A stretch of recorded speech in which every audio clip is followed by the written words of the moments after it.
उसको मैंने बारीकी से सुना है। मुझे लगता है या तो निर्दोष भाव से या तो राजनीतिक कारणों से ढेर सारी भ्रांतियां कई सदस्यों के मन में भी है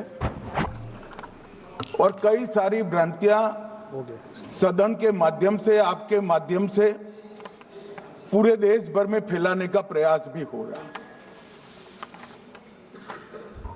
बिल पर चर्चा का जवाब तो माननीय रिज्जू साहब देंगे। मैं कुछ बातें यहां रखी है, इसको मेरी समझ के हिसाब से क्लैरिफाई करने का जरूर प्रयास करूंगा। मन ये वक्त एक अरबी शब्द है। वक्त का इतिहास मान्यवर कुछ हदीसों से जुड़ा हुआ मिलता है और आजकल जिस अर्थ में वक्त शब्द का प्रयोग किया जाता है, इसका मतलब है अल्लाह के नाम पर संपत्ति का दान, पवित्र धार्मिक उद्देश्यों के लिए संपत्ति का दान। मान्यवर वक्त का समकालीन अर्थ, अभी जो अर्थ हम समझ रहे हैं, वो इस्लाम के दूसरे खलीफा श्री उमर के समय में अस्तित्व में आया। एक प्रकार से इसकी आज की भाषा में व्याख्या करें तो वक्फ एक प्रकार का चैरिटेबल एंडोनमेंट है और जहां एक व्यक्ति संपत्ति, भूमि या मूल्यवान संपत्ति धार्मिक या सामाजिक भलाई के लिए दान करता है, बिना उसको वापस लेने के उद्देश्य से वहां वक्फ की रचना कर। इसमें दान देता है, वो शब्द का बड़ा महत्व है। दान उस चीज का ही कर्ज किया जा सकता है जो हमारा है। सरकारी संपत्ति का दान मैं नहीं कर सकता। मान्यवर किसी और की संपत्ति का दान मैं नहीं कर सकता। दान उसी चीज का किया जाता है जो हमारा है। मान्यवर इसी विषय पर ये सारा जो बहस चल रहा है, चल रहा है। भारत का जहां तक सवाल है, दिल्ली में सल्तनत काल के प्रारंभ में मुइज़्ज़ुद्दीन घोरी के समय पर पहली बार वक्फ अस्तित्व में आया। अंग्रेजों के जमाने में 1863 के धार्मिक दान अधिनियम से चलता था। बाद में चैरिटेबल प्रॉपर्टीज एक्ट 1890 से चला। उसके बाद 1913 में मुसलमान वक्फ वैलिडेटिंग एक्ट अस्तित्व में आया। तब तक ये सारी प्रक्रियाएं चैरिटेबल एक्ट के तहत चलती थी। मान्यवर आजादी के बाद वही एक्ट को 1954 में वक्फ के केंद्रीकरण के लिए बदला गया। 95 में वक्फ न्याय अधिकरण और वक्फ बोर्डों की स्थापना की। अब ध्यान से सुनिएगा मान्यवर, वक्फ परिषद और वक्फ बोर्ड ये 1995 से आए। ये पूरा झगड़ा जो चल रहा है, आपने नॉन हिंदू को रख दिया और नॉन मुस्लिम को रख दिया, गैर मुस्लिम को रखा। वो झगड़ा वक्फ में दखल करने का है। पहले तो वक्फ में कोई गैर इस्लामिक सदस्य आएगा ही नहीं, ये स्पष्टता समझ लीजिए। ना मुतवल्ली गैर इस्लामिक होगा, ना वाकिफ गैर इस्लामिक होगा। मान्यवर वहां कोई प्रोविजन नहीं है। जो धार्मिक संस्थाओं का संचालन करते हैं उसमें कोई गैर मुस्लिम व्यक्ति रखने का प्रावधान किया भी नहीं है, हम करना भी नहीं चाहते हैं मान्यवर। इसलिए जो बड़े बड़े भाषण करते हैं कि समानता का अधिकार चला गया, दो धर्मों के बीच में समानता नहीं रही, मुसलमानों के धार्मिक अधिकारों के बीच में दखल खड़ी हो जाएगी, कुछ नहीं होने वाला मान्यवर। इस दृष्टि से देखें तो 1995 तक वक्त की काउंसिल और वक्फ बोर्ड था ही नहीं, वो तो 95 से आया। और मान्यवर, ये जो भ्रम खड़ा किया जाता है कि एक मुस्लिम भाइयों के धार्मिक क्रियाकलापों के अंदर, उनके दान की हुई संपत्ति के अंदर दखल करने का है, ये बहुत बड़ी भ्रांति फैलाकर माइनॉरिटी को डराकर अपनी वोट बैंक खड़ी करने के लिए किया जा रहा है। मान्यवर, कहां पर गैर मुस्लिम सदस्य रखे जाएंगे? परिषद में और वक्फ बोर्ड में। उसका काम क्या है? उनका काम धार्मिक क्रियाकलापों को कुछ चलाने का नहीं है। वो शुद्ध रूप से वक्फ का जो कानून, दान के लिए किसी ने दी हुई संपत्ति, उसका एडमिनिस्ट्रेशन अच्छे से चल रहा है नहीं चल रहा है, कानून के हिसाब से चल रहा है नहीं चल रहा है, या तो दान जिस चीज के लिए दिया गया, इस्लाम धर्म के लिए दिया गया, गरीबों के भोजन के लिए दिया गया, गरीबों के उद्धार के लिए, वो उद्देश्य के लिए इसका उपयोग हो रहा है नहीं हो रहा है, इसका नियमन करने का काम है मान्यवर।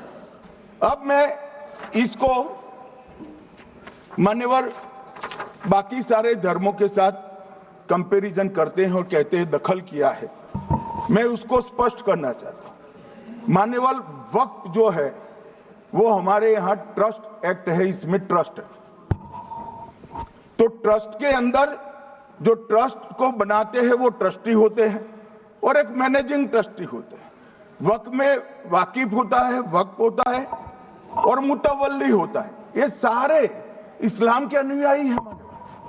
अरे भाई, आप कह रहे हो, हम तो कह रहे हैं क्योंकि इसका शब्द ही इस्लाम से आया है, इसलिए हम कह रहे हैं कि वक्फ वो ही कर सकता है जो इस्लाम का अनुयायी हो।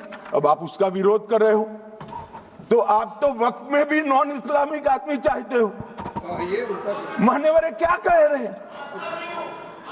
हम इसलिए कह रहे हैं कि वक्फ वो ही कर सकता है जो प्रैक्टिसिंग इस्लाम को प्रैक्टिस करता होगा, क्योंकि उत्पत्ति ही इस्लाम के सिद्धांतों से हुई। अब मान्यवर,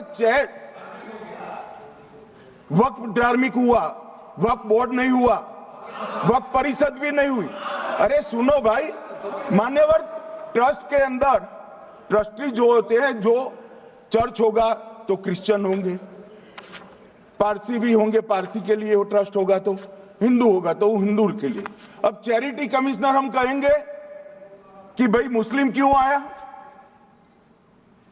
मुझे बताओ, चैरिटी कमिश्नर एक्ट में मुसलमान चैरिटी कमिश्नर बन सकता है या नहीं बन सकता है? उसको ट्रस्ट नहीं चलाना है, उसको चैरिटी के कानून के हिसाब से वो ट्रस्ट चले, उसकी देखरेख करनी है। ये धार्मिक नहीं है, ये धर्म का काम नहीं है मान्यवर, ये एडमिनिस्ट्रेटिव वर्क है।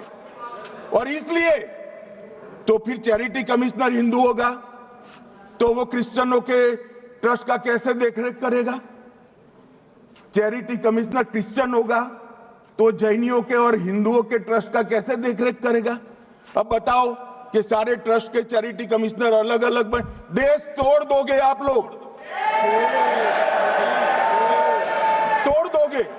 हमने साहब, मैं अभी भी आपके माध्यम से, इस सदन के माध्यम से देश भर के मुसलमान भाइयों बहनों को कहना चाहता हूं, आपके वक्फ में एक भी नॉन मुस्लिम नहीं आएगा। ये एक्ट में ऐसा कोई प्रावधान नहीं। मगर जो वक्फ बोर्ड है और वक्फ परिषद है, उसका काम क्या है? वक्फ की संपत्तियां मान्यवर बेच खाने वाले लोगों को पकड़कर इसके बाहर निकालने का। वक्फ के नाम पर औने पौने दाम में संपत्तियों को 100 साल तक किराए पे देने वाले लोगों को पकड़ना है। वक्फ का जो पैसा होता है, इनकम जो गिरती जा रही है, जिसके माध्यम से माइनॉरिटी का विकास करना है, माइनॉरिटी को आगे बढ़ाना है, इस्लाम धर्म की सारी धार्मिक संस्थाओं को पुख्ता करना है। ये पैसा जो चोरी होता है ना, उसको पकड़ने का काम वक्फ बोर्ड वक्फ परिषद करे। और मान्यवर, वो चाहते हैं कि इनके राज में जो मिलीभगत चली वो चलती रहे। ये नहीं चलेगी, ये नहीं चलेगी। और मान्यवर, मैं आज आपको बताना चाहता हूं क्या स्थिति हुई है। मान्यवर, सबने कहा, रिपीटेशन भी होगा, परंतु मैं कहना चाहता हूं मान्यवर कि वक्फ के 2013 में जो अमेंडमेंट्स आए, अब बिल किरण भाई का है, मगर मैं कह सकता हूं कि वक्फ का 2013 का अमेंडमेंट न किया होता तो ये बिल लाने की शायद जरूरत न पड़ती। सब कुछ अच्छा चलता था, 14 में चुनाव आने वाला था, 13 में रातों रात तुष्टीकरण करने के लिए वक्फ कानून को एक्सट्रीम बना दिया गया। और मान्यवर, इसके कारण क्या हुआ? इसके कारण दिल्ली लुटियन की 123 वीवीआईपी संपत्ति कांग्रेस सरकार ने जब चुनाव मुहाने पर थे, 25 दिन दूर था, वक्फ को देने का काम कर दिया। दिल्ली वक्फ बोर्ड ने उत्तरी रेलवे की भूमि वक्फ के नाम घोषित कर दी। हिमाचल में वक्फ की संपत्ति बताकर उस पर अवैध मस्जिद बनाने का काम किया। 250 हेक्टेयर क्षेत्रफल वाले 12 गांव पर वक्फ का स्वामित्व हो गया तब तमिलनाडु में। और मान्यवर, तमिलनाडु के 1500 साल पुराने तिरुचेंदुरई मंदिर की 400 एकड़ भूमि को वक्फ की संपत्ति घोषित कर। ये जब मंदिर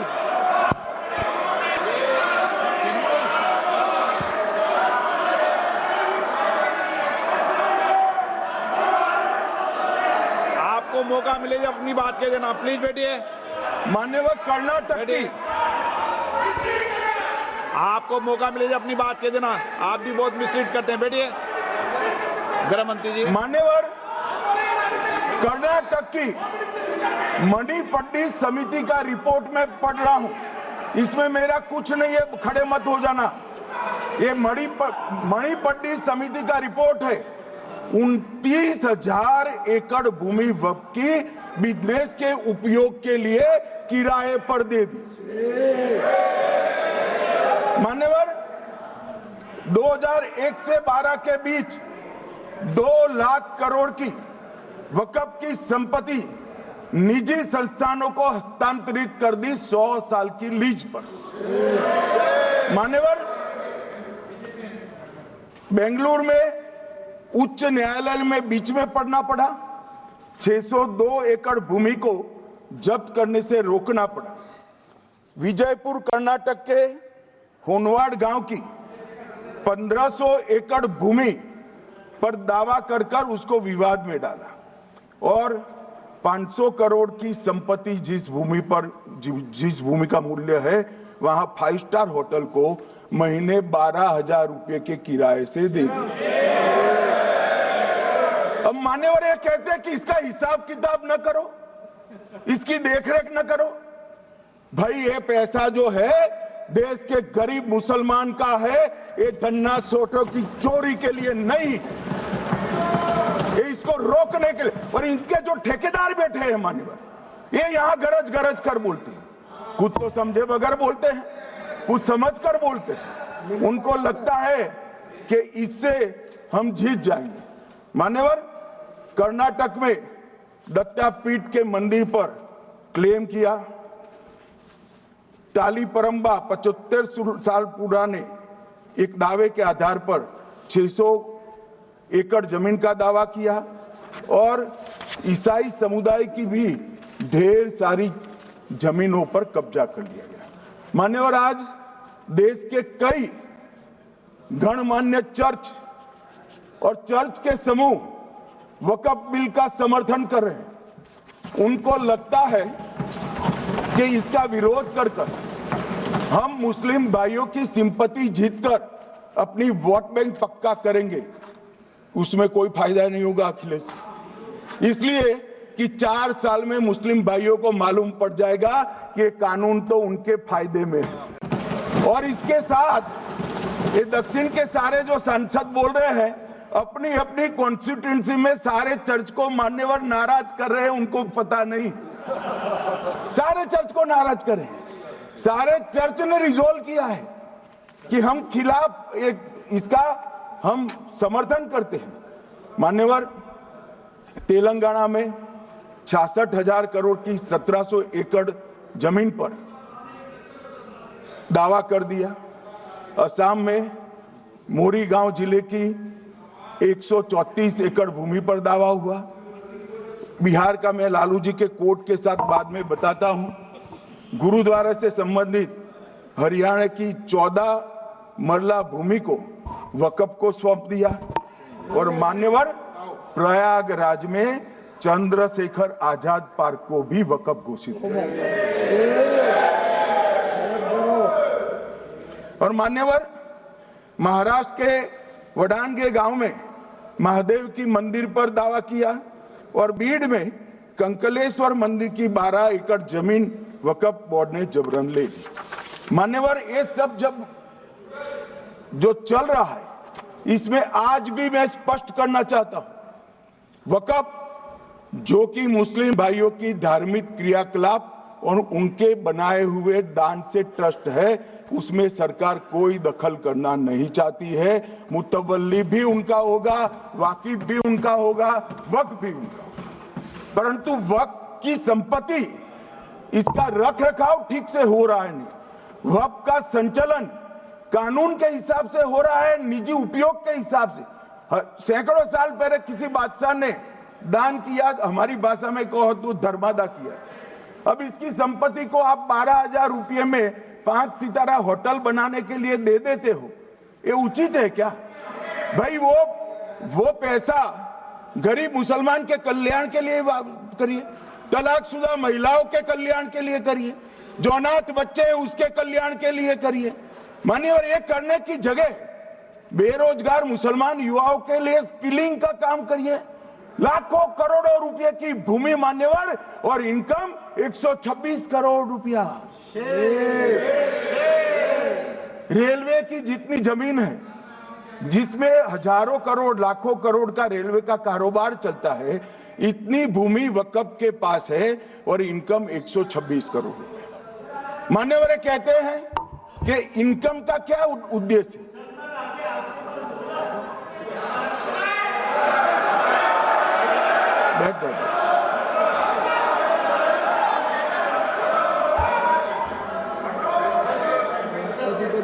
मान्यवर, मैं दादा की टेंशन समझ रहा हूं, ये बंगाल के मुसलमान भी सुन रहे हैं, तो उनको टेंशन होना स्वाभाविक है। मान्यवर, लालू प्रसाद जी, आज आरजेडी के सारे सदस्य बोले, जब 2013 का अमेंडमेंट आया, मैं लालू जी का तो पूरा पढ़ना चाहता हूं, बाकी सदस्यों का सिर्फ टोकन पढ़ूंगा। लालू जी ने क्या कहा? मैडम, सरकार जो यह संशोधन विधेयक पेश किया है, सरकार की पहल का हम स्वागत करते हैं। शाहनवाज हुसैन जी और अन्य माननीय सदस्यों ने अपनी बातों को यहां रखा, मैं उसका समर्थन करता हूं। आप देखिए, सारी जमीनें हड़प ली गई है, चाहे सरकारी हो या गैर सरकारी। वक्फ बोर्ड में जो काम करने वाले लोग हैं, उनके द्वारा सारी प्राइम लैंड को बेच दिया गया है। पटना में ही डाक बंगले की जितनी प्रॉपर्टी, सब अपार्टमेंट बन गए। इस तरह की काफी लूट खसोट हुई है। हम संशोधन विधेयक तो आपको अंत में लाए हैं, समर्थन करते हैं, लेकिन मैं चाहता हूं कि भविष्य में आप कड़ा कानून लाइए और ये जो चोरी करने वाले लोग हो, उनको जेल की सलाखों के पीछे। अब साहब, लालू प्रसाद की इच्छा इन्होंने तो पूरी नहीं की, नरेंद्र मोदी जी ने पूरी कर दी। ये लालू जी ने कहा था, एक कड़ा कानून लाइए।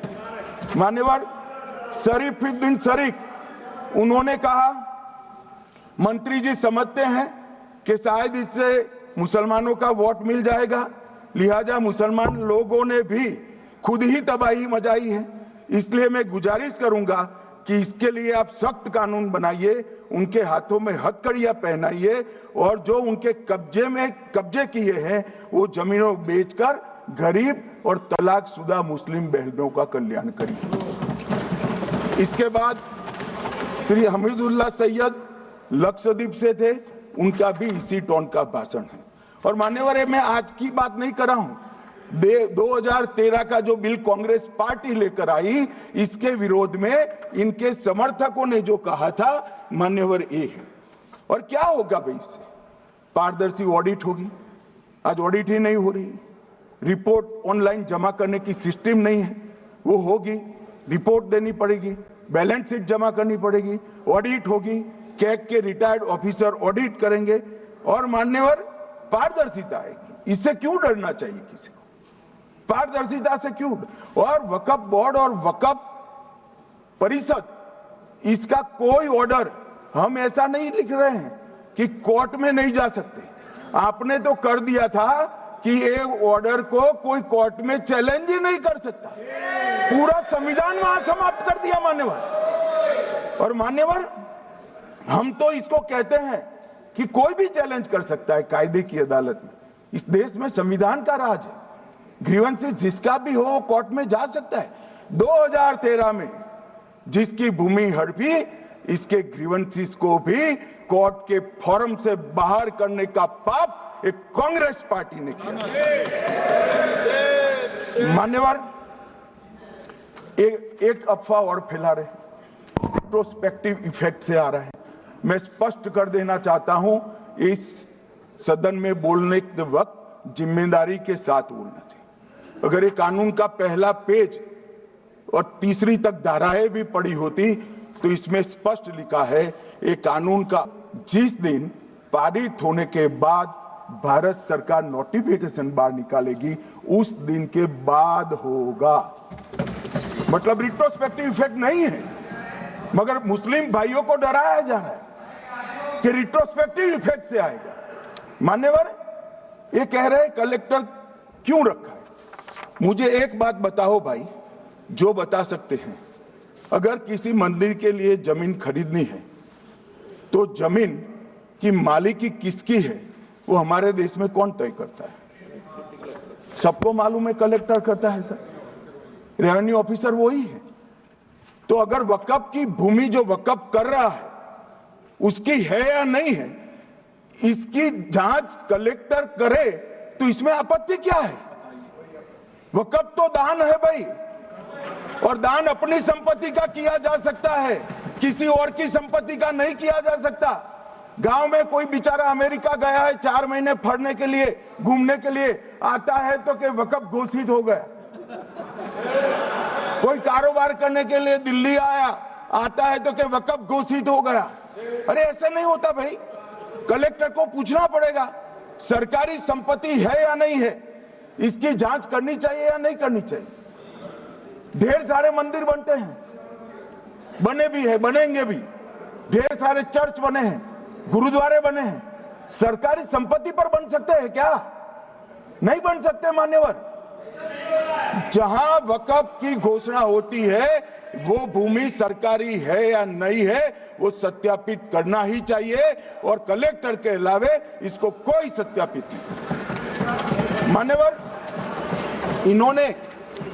इन्होंने मैंने पहले भी बताया मान्यवर, कोर्ट को भी रास्ते से निकाल दिया। मैं बाद में बात करता हूं मान्यवर,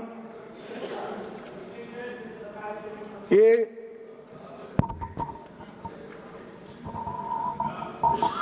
मान्यवर एक उपयोग के आधार पर वक्त की समाप्ति। मान्यवर ये कह रहे हैं कि सैकड़ों सालों से वहां प्रैक्टिस है। अब वो तो वक्फ रजिस्टर हो गया, आपने घोषित कर दिया, वक्फ में रजिस्टर भी हो गए, अब इसका सवाल नहीं है। मगर सैकड़ों साल की प्रैक्टिस, मुगलों के समय की प्रैक्टिस आज घोषित की जा सकती है क्या? अगर वहां नमाज पढ़ रहे हैं तो लोग देखते होंगे, कब्रिस्तान होगा लोग देखते होंगे, दरगाह होगी तो लोग देखते होंगे, और घोषित भी हो चुका होगा, रजिस्टर भी हो चुका होगा। अब अगर आप वक्फ घोषित करना है तो उसको ऐसे नहीं कर सकते मान्यवर, अधिकृत करना चाहिए। मान्यवर, जो दूसरा सुधार लेकर आए किरण जी, वो ही है कि धारा 36 में वक्फ संपत्तियों को बिना किसी स्पष्ट प्रक्रिया से, मालिकी की प्रक्रिया से पंजीकृत नहीं किया जा सकता। मान्यवर, अपील का प्रावधान वर्तमान में अधिनियम में ट्रिब्यूनल के निर्णय के खिलाफ अपील करने का कोई प्रावधान नहीं है। ये दृष्टिभ्रम खड़ा कर रहे थे गोगाई जी कि हाईकोर्ट में जा सकते। हाईकोर्ट में सिविल सूट नहीं जा सकता, रीट के अधिकारों का उपयोग कर हाईकोर्ट में जा सकते हैं। सिविल सूट में ज्यादा प्रोटेक्शन मिलता है मूल मालिक को। आपने सिविल सूट को खत्म कर दिया था। रीट के जुडिक्शन बहुत सीमित है, हम सब जानते हैं कि ये सीमित कर दिया गया था, आप भी जानते हो, मगर आपको वोट बैंक चाहिए। मान्यवर, ये हमारा स्पष्ट सिद्धांत है भारतीय जनता पार्टी की, मोदी सरकार का, कि वोट बैंक के लिए हम कोई कानून नहीं लाए। कानून न्याय के लिए होता है, कानून लोगों के कल्याण के लिए होता है। इन्होंने कहा कैसे कैसे कानून आए हैं, मैं बता देता हूं सब। अभी कांग्रेस के महासचिव और माननीय सदस्य कह रहे थे क्या कानून आ रहे हैं, सब किस प्रकार के कानून आ रहे हैं। मान्यवर, इसी सदन में नरेंद्र मोदी सरकार ही महिलाओं को 33% आरक्षण का कानून लाया। इसी सरकार में पिछड़ों को संवैधानिक अधिकार दिया गया। मान्यवर, इसी सरकार में बजट जो आए, इसमें गरीबों को शौचालय, पानी, 5 लाख तक का बीमा, 5 किलो अनाज, बिजली और घर दिए गए। मान्यवर, और कन्वर्जन कानून की बात करते थे और हंसते हंसते कहते थे कर्नाटक सरकार कन्वर्जन कानून लेकर आई है। सबसे पहला कन्वर्जन कानून उड़ीसा और मध्य प्रदेश में कांग्रेस सरकार लेकर आई है, मगर उस वक्त कांग्रेस सरकार तुष्टीकरण की नीति पर नहीं चलती थी, महात्मा गांधी के सिद्धांतों पर चलती थी। मध्य प्रदेश और उड़ीसा में सबसे पहला कन्वर्जन के खिलाफ कानून कोई लाया तो कांग्रेस पार्टी लाई, और मुझे गर्व है मेरी पार्टी की सरकारें कन्वर्जन पर कानून लाती है। माने, और सबको अपना धर्म का अनुसरण करने का अधिकार है, कोई शौक से करे, मगर लोभ, लालच, भय, इससे धर्म परिवर्तन नहीं कराया जा सकता। किसी गरीब के पास खाना नहीं है, खाना देकर उसका धर्म बदला दोगे?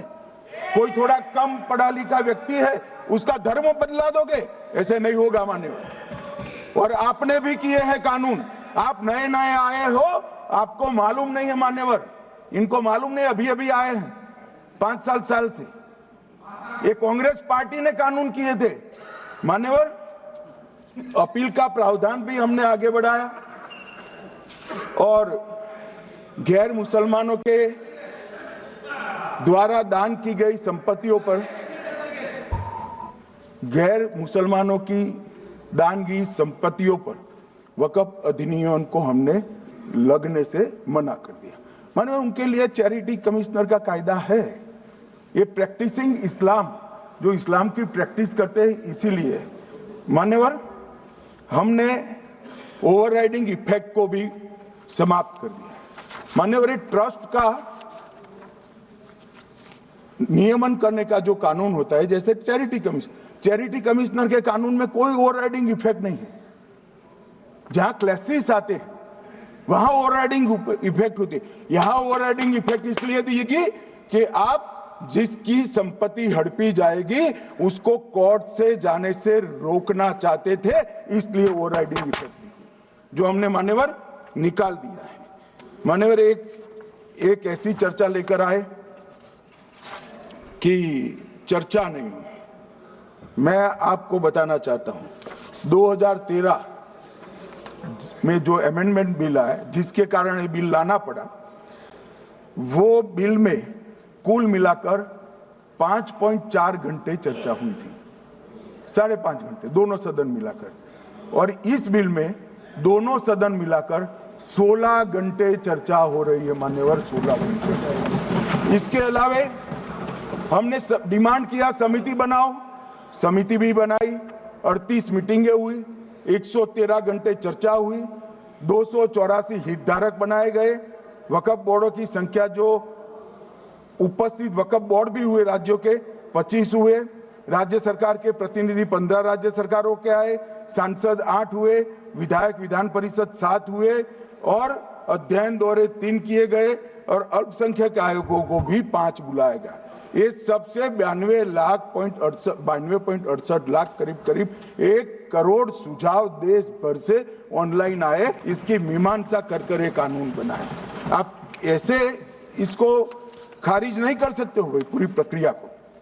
आप जो कर रहे हैं 5.5 घंटे की प्रक्रिया, ये बहुत लोकतांत्रिक प्रक्रिया है और हम 16 घंटे चर्चा करते हैं कि चर्चा आपके अनुरूप चर्चा नहीं हो सकती।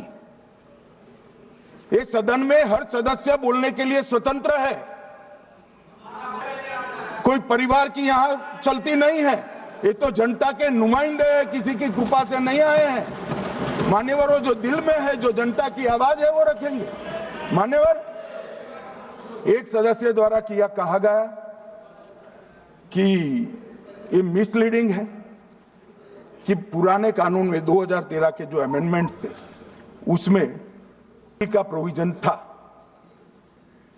अब मैं कहना चाहता हूं 83(9) उसमें अधिकरण द्वारा किए गए किसी भी विनिश्चय का आदेश विरुद्ध, चाहे वो अंतरिम हो या फाइनल, इस पर अपील नहीं हो सकती। इसका मतलब अपील का प्रोविजन आपने रखा ही नहीं था।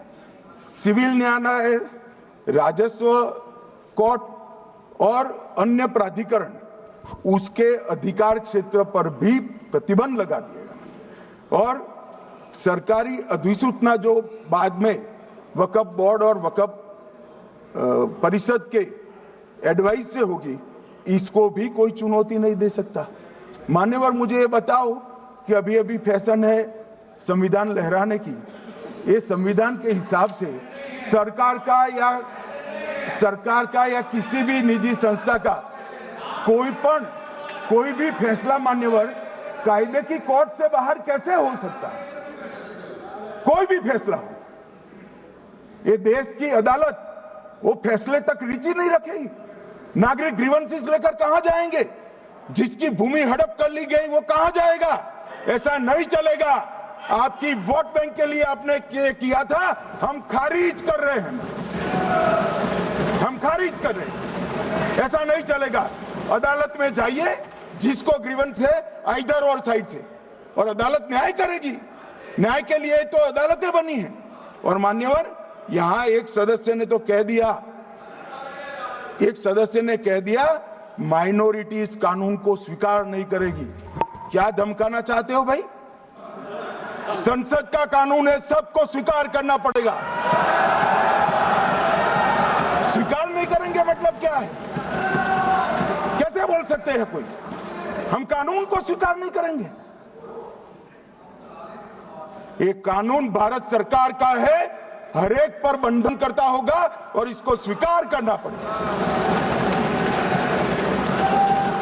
मान्यवर, ये हमने तो खैर वक्फ को छेड़खानी नहीं की।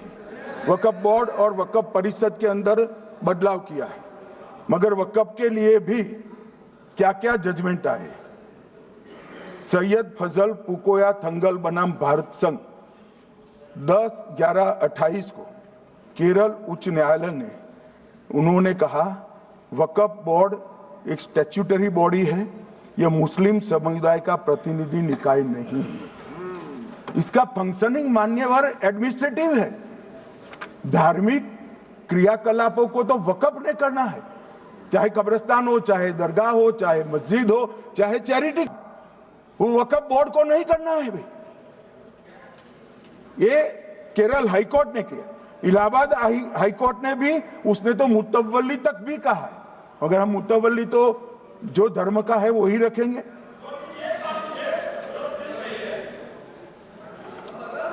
मान्यवर, इन्होंने कहा एक मुतवल्ली के कर्तव्य विशुद्ध रूप से धर्म निरपेक्ष कैरेक्टर है, मगर हम मुतवल्ली को छू नहीं रहे। मान्यवर ये कह रहे थे कि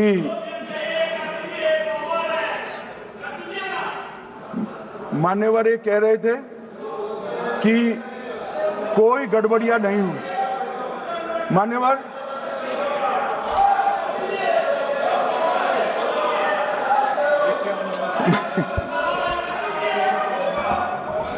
मान्यवर 2013 में अन्यायी कानून आया। भाई करने थोड़ा शांत हो जाइए। ये 26 के कारण डरे हुए हैं और कुछ कारण नहीं। चुनाव जो है ना अक्टूबर में, 25 में जो चुनाव है इसके कारण डरे। मान्यवर भाई बैठो। मान्यवर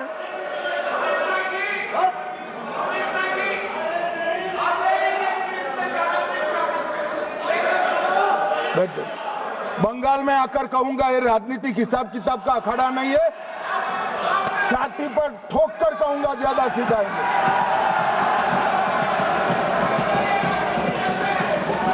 मान्यवर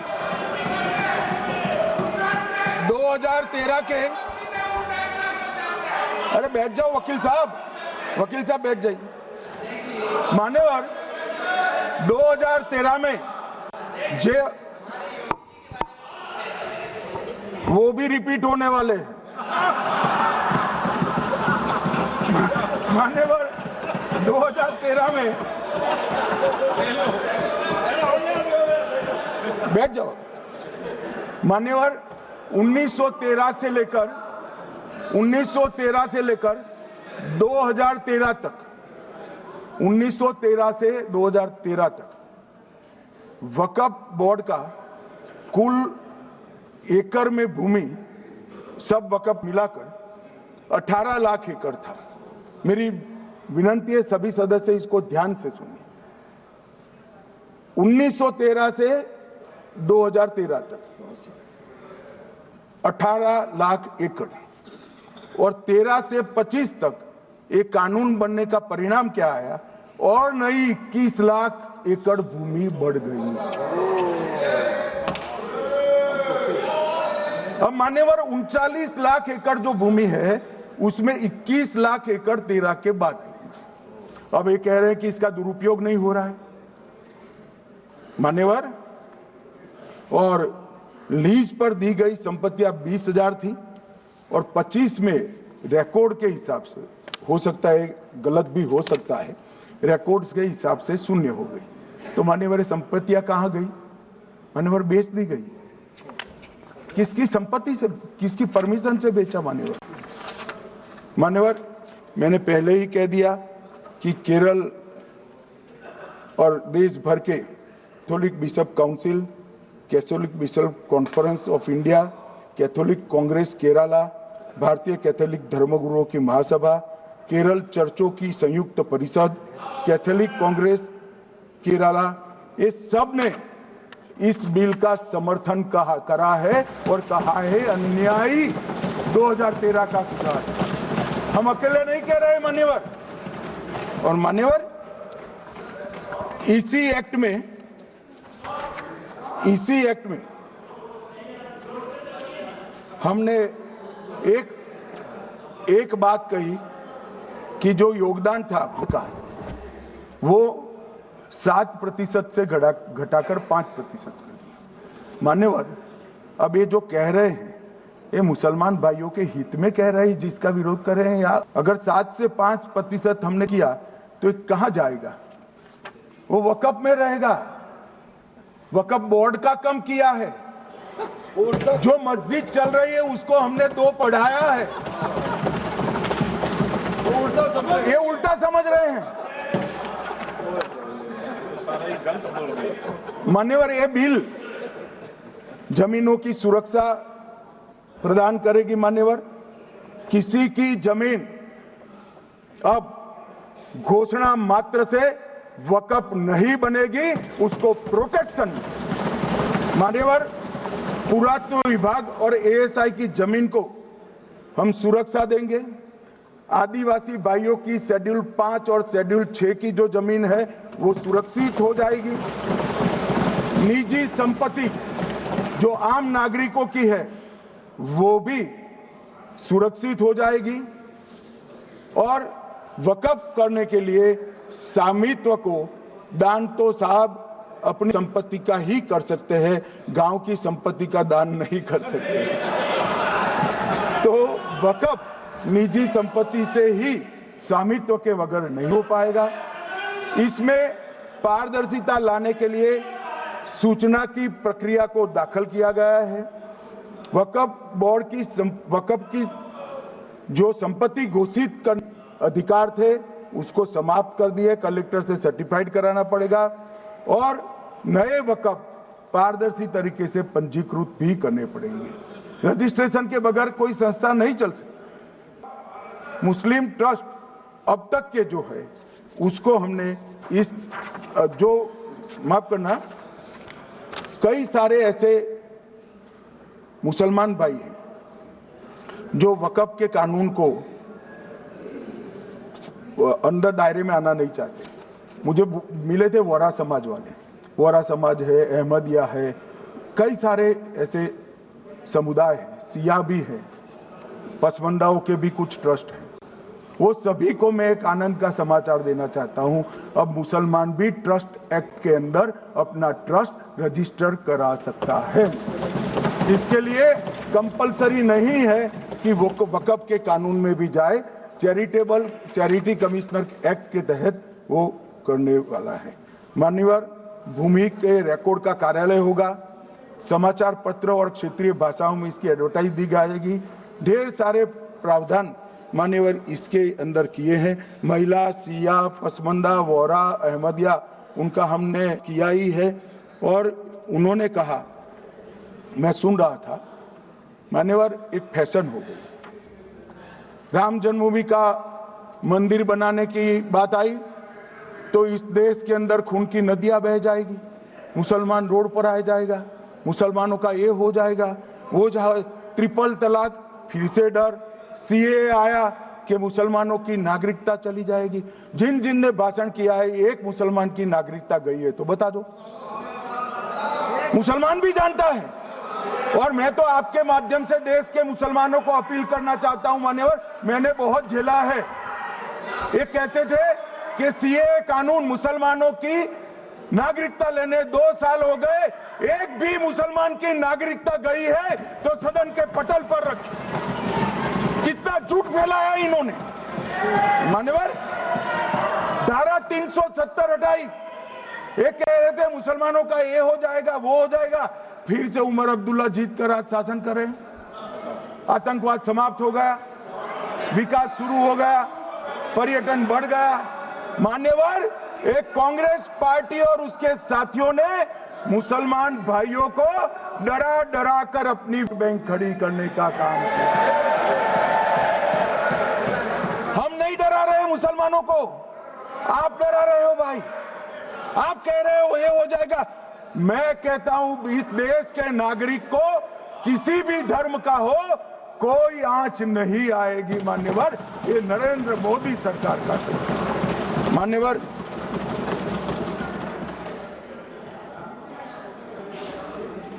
इनको मान्यवर ना पिछड़ों की चिंता है ना मुसलमानों की। ये सालों से जातिवाद और तुष्टीकरण इसके आधार पर काम करते हुए आए हैं और जातिवाद और तुष्टीकरण की राजनीति कर कर अपने परिवार की पॉलिटिक्स को आगे बढ़ाए हैं। मगर 2014 से मान्यवर जातिवाद, तुष्टीकरण और परिवारवाद को एक साथ नरेंद्र मोदी ने समाप्त कर कर विकास की राजनीति इस देश में प्रस्तावित।